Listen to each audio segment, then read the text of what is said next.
So here we've got Charlie and Romeo in having their morning feed in their herbs, and you can see that they have actually got rugs on today because we've got a lot of rain and snow forecast. And they're both, well, Romeo's 24 and Charlie's at least 32.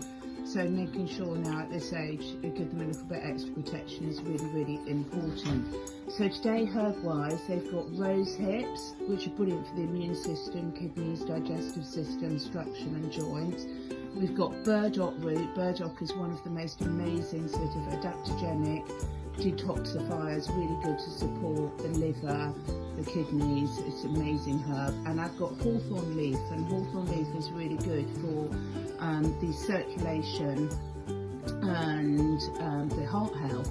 And then I've also added the Vermex herbal worming powder because it's full moon week, so they always get herbal wormer on the full moon week.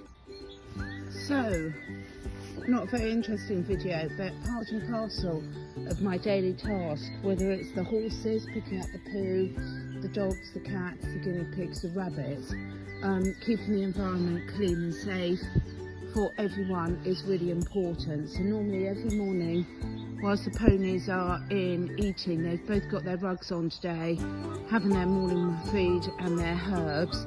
I pick up all the poo and then take it to the muck heap down the garden. So it's very good exercise, I can tell you. Better than going to the gym. And it's really, really important to do that. So making sure you keep their atmosphere, because obviously in the wild they'd never eat and graze and poo in the same areas. They'd be pooing, weeing and moving on to fresh areas. So I also put a little bit of food out each morning for the pheasants down the bottom of the paddock, because they love scratching around in the muck heap because they can get all the seeds that the horses have left behind.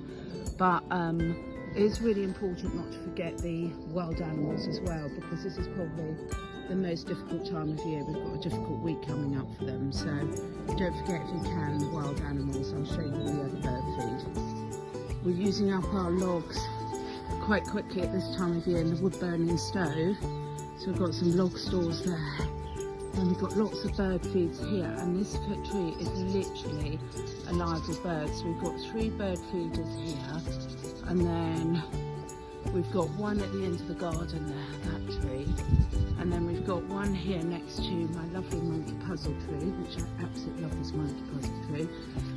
Got a bird feeder there, and then we have a couple more here because we've got so many birds, and these bird feeders are emptied every single day and they're always really full, so it just shows how much they need them. Instead of look at blue tit now, gorgeous, so many different types of birds we've got.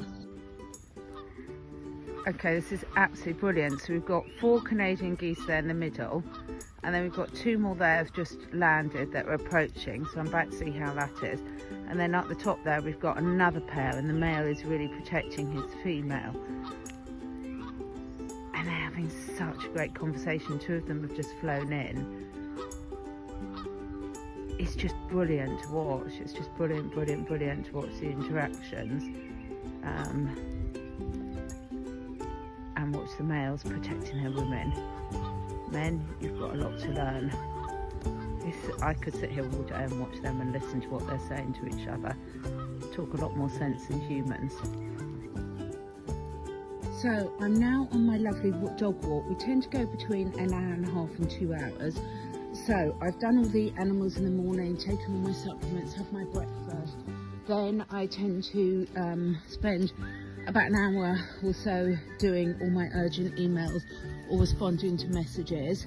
And then we go out in nature on a wonderful, wonderful dog walk. So Lola and Indy are really, really fit dogs, and it's really important at this time that we get, so beautiful around here, that I keep them fit, because building up their muscle, making sure they're fit, making sure they get plenty of smell time. I have recently just started using a very soft, friendly muscle on Lola because she can be reactive to other dogs, and where I walk in the woods it's really difficult to see who's coming, Now she's accepted it really, really well, and I introduced her to it very gradually, and it's really important as a responsible dog owner. She's brilliant with some dogs, but there's some dogs she's not great with, and it's really important that as a responsible owner that I make sure that I keep not only her safe but other dogs as well. So she has a good mixture of it. She doesn't wear it the whole way round. When she's off the lead, she wears the muzzle, which means that I can relax, she can relax, because it takes one of the options away from her. She's the most gorgeous dog, but when she gets nervous, if dogs jump on her or approach her too quickly, some of them she's fine with, and some of them she will try and keep them away. So it's never ever a substitute muzzles for good training, but equally being realistic about what your dogs are and what their sensitivities are is really important. You might also notice that both my dogs have got sat-navs on. Now, having been dogs that have come from Romania and started their life looking after themselves, they are very, very in tune with what's going on. Indy! Good girl, Lola. Lola is so obedient. I mean, she really is so obedient. Indy, you are absolutely the sweetest thing ever, but your recall will depend on when it suits you more. So I have to work harder on Indy's training, interestingly, than Lola, who is really one of those dogs that wants to be with you the whole time. This way, girls! Fortunately, we're not going on the longer loop today. This way, come on! Which they really want. But yeah, sort of making sure that I'm honest about their needs, about other dogs' needs. Lola, leave it, good girl. Is really important, because you know, there's enough dogs getting wrong reputations at the moment. So let's come on to the sat-navs. Why do I still have the sat-navs on? So when we first got them, they had a very strong flight response. So obviously I want the dogs to be able to be off the leads in this beautiful countryside where it's safe to them. But as their mum, it's also my responsibility to understand what they can and can't cope with. So when they were in training, we didn't get them till they were 6 or 7 or 8. We don't obviously know exactly months old. And when we first got them, everything was so new, and they had a very negative association with humans, quite understandably, from where they come from. So we were starting their socialisation very, very late. So it's been more challenging to not only get them to regain trust again, but also do their training socialisation. So Indy, they are sisters. Yes, I'll give you a treat in a minute. Indy here is absolutely brilliant with other dogs, but her recall is not as great, and she will really chase deer and things. We've got loads of deer here. Lola is so well trained. It's not a flattering angle off you. I'll give you a treat in a minute. I can't hold the camera and give you a treat. So I have the sat-navs on. I don't like any sort of tracing or tracking. However, if they take off after a deer or something, for their safety, I want to be able to find them. And they have got some extra needs that my other dogs haven't had. I've never needed them for my labs that I've had before, even when I've had rescue labs.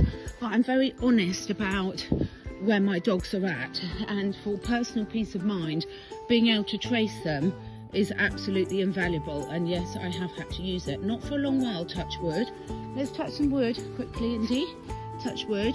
But, you know, for me, the downside of them having a tracking device on them is outweighed by the positivity of me being able to find them if they choose to bugger off after a deer, which can happen. They used to do it with squirrels, but I think they've realised now that squirrels they're not able to get me. You're nudging me for a treat. You can have one in a minute.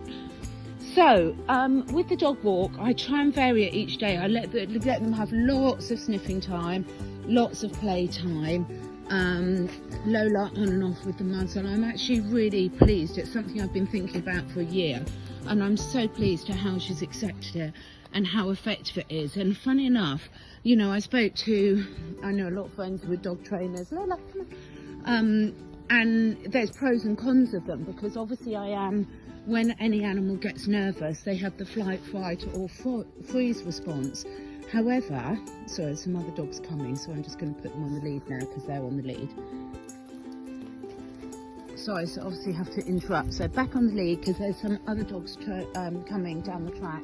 which are blatantly in training because they're on the lead, and one of them has got a muzzle on as well. So etiquette for dog walkers: if your dog is not on the lead and you see dogs coming to you who are on the lead, there's a reason why they're on the lead. So if you haven't got 100% recall, which I don't have 100% recall with you guys all the time, it's pretty good, but they're still in training, then it's your responsibility as a dog walker to put your dogs on the lead so they don't pester the ones that are on the lead. I wish more people sort of realised this. Unfortunately, a lot of good old common sense has gone amiss. But you know, being really honest with yourself about where your dogs are training wise is only fair for other people, so that we all keep all of us safe and happy. And absolutely, dogs need to be able to socialise, and mine do socialise with a lot of dogs, and they're great with those. However, also being aware of other dogs' needs, and if you meet other dogs out and they've got special needs, you know, they might be injured, they might have some aggression issues, they might be nervous, they might be in season, there could be all sorts of reasons that we don't know. So respecting that for other people is, in my opinion, absolutely essential, isn't it, girls?